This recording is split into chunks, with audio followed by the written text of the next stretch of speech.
Did you know that Neil Armstrong actually messed up his famous space quote? Yeah, no, it was supposed to be one small step for a man. He said one small step for man. It's a bit redundant when you think about the rest of the quote. Now, he always maintained that he said A, but you know what? If I'd have messed up something so historically significant, I'd have lied as well. It's like night time up here. First off, wonderful to be back on Earth, everyone. Tremendous question, Jeff, but I do think my words were taken a bit out of context. What I actually said was, I should like to be knighted up here.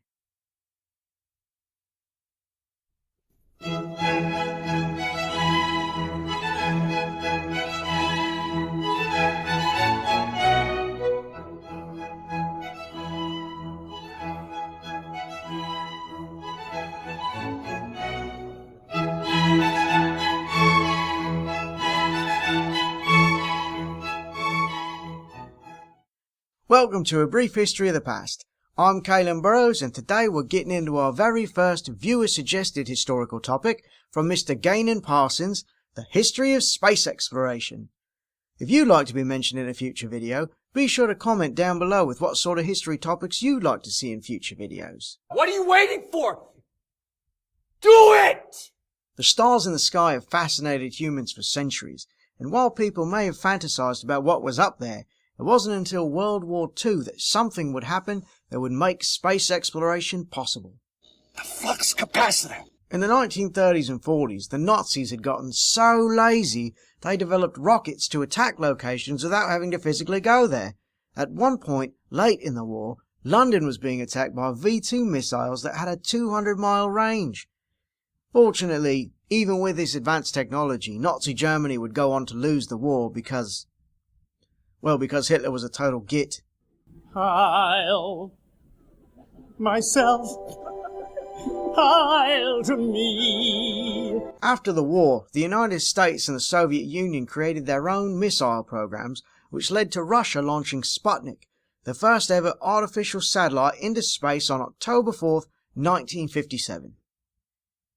Wait, if the Earth launched its first satellite in 1957, how do we have warp capabilities in 1966? What? What do you mean Star Trek's not real? Okay. Wait, you serious? Well, what now? 'Cause no, that's all I was going to talk about for the rest of the show. Logical. Sputnik spent about 4 months in space sending radio transmissions back to Earth. In January 1958, Sputnik's orbit deteriorated and it burned up in the atmosphere. Now that same month, the United States sent their first satellite, Explorer 1, into orbit, and thus the great space race was started. And boy was it a good one. Race? He's a race! I hope I win. Just 4 short years after the Soviet Union launched Sputnik, they launched Vostok 1, which would allow Lieutenant Yuri Gagarin to become the first human to orbit the Earth. And actually, before human testing, animals were often used. In 1957, the Soviets sent a dog named Laika into space on Sputnik 2.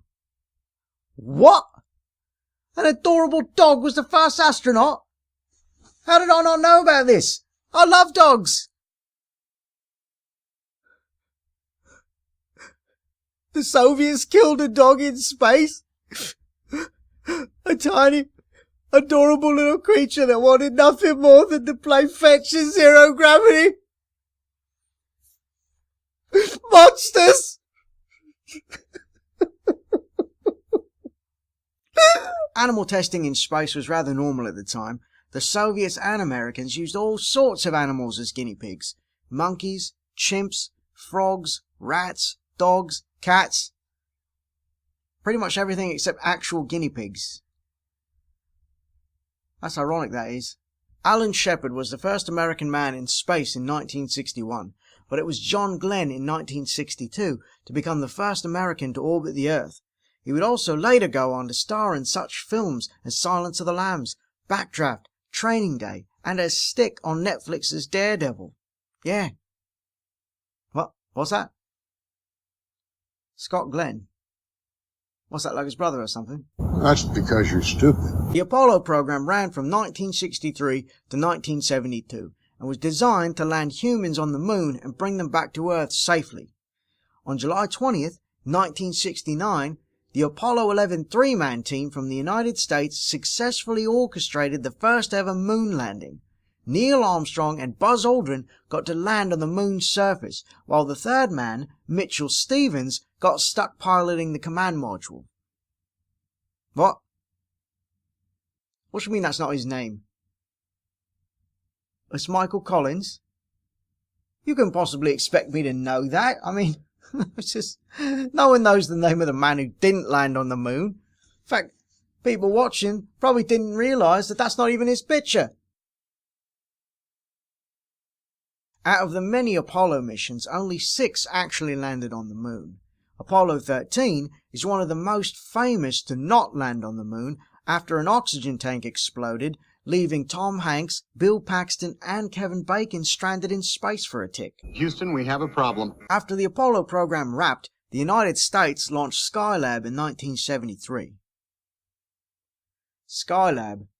Isn't that a James Bond movie? Where's Drax? Oh, he had to fly. Skylab was a space station that remained in space for 6 years before its decaying orbit caused it to break apart upon re-entering Earth's atmosphere. In fact, I think we've got a clip of that. It was Russia that launched the first modular space station called Mir. Now this was assembled while in orbit between 1986 and 1996. Huh.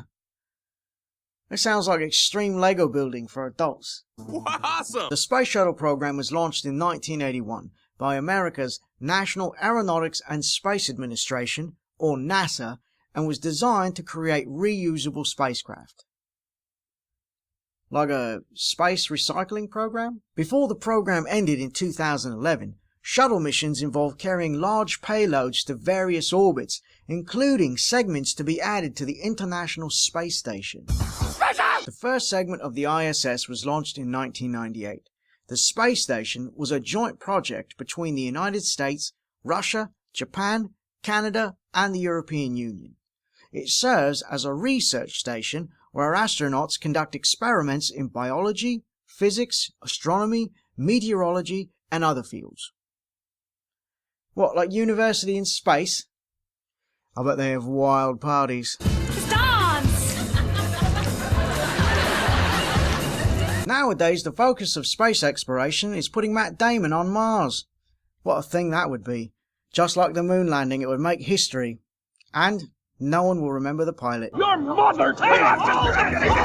Check out our next episode where we'll talk about the history of Santa Claus. Wait, does that put me on the naughty list? If you enjoy this video, please give it a like and a share.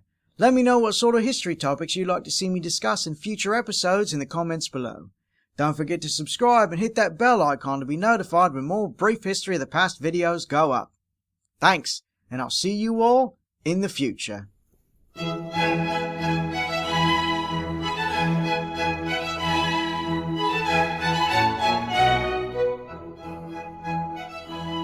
Just 4 short years after the Soviet Union launched Sputnik.